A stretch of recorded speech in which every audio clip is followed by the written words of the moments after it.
Poisson. Pour un poisson digne de ce nom, l'érotisme est cette vague déferlante qui lui donne envie de se noyer, de zapper un peu la raison et de n'y trouver que du bon. Perdre le contrôle est beaucoup plus drôle et notre poisson sait indéniablement le faire avec délectation.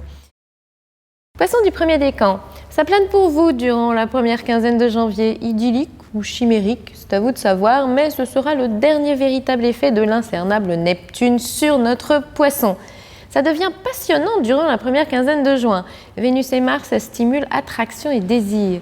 C'est épidermique, électrique et terriblement sympathique. Pose douceur durant la première quinzaine d'août. Tendresse et mots doux, délicatesse et jolies attentions. Mais le millésime d'Eros vous attend surtout en novembre. Voilà l'occasion de rencontres décoiffantes ou d'une révolution sensuelle. Vénus et Jupiter en Scorpion ne sont pas des petits joueurs et vous en aurez rapidement le cœur net.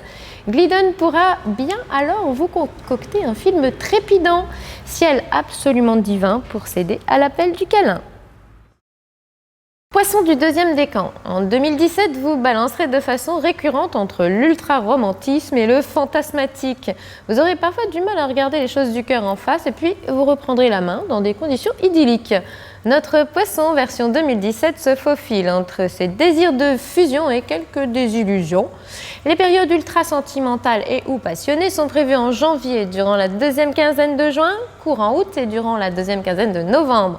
Les parenthèses trompeuses, durant lesquelles il vaudra mieux éviter de rêver pour ne pas engendrer déceptions ou complications, sont prévues durant la deuxième quinzaine de juillet, fin septembre, début octobre et du 10 au 19 décembre 2017. Ça pourrait alors manquer de sincérité ou d'objectivité. Un conseil, ne prenez pas un simple jeu de séduction pour une histoire béton et ne placez pas trop de sentiments là où il n'est question que de bons moments. Poisson du troisième décan. Le ciel de la fin janvier, début février, du mois d'avril et de la deuxième quinzaine de juillet respire plus la frustration que la passion ou la séduction. Des rendez-vous manqués, des distances imposées, un libido à la baisse, des erreurs de casting. Quand Saturne est dans les parages, les insatisfactions peuvent faire rage. La deuxième quinzaine d'août fera sans doute primer la tendresse. Si l'on vous fait un peu rêver, vous ne demanderez qu'à tomber dans ces bras qui vous promettent de doux moments de bonheur volé. Durant la première quinzaine d'octobre, un drôle de climat d'insécurité émotive peut encore vous déstabiliser. Même si durant la deuxième quinzaine de novembre, vous ne direz sûrement pas non à une petite pincée de diable au corps, la deuxième quinzaine de décembre suggère encore une poussière dans l'engrenage et quelques occasions de rester sur votre faim.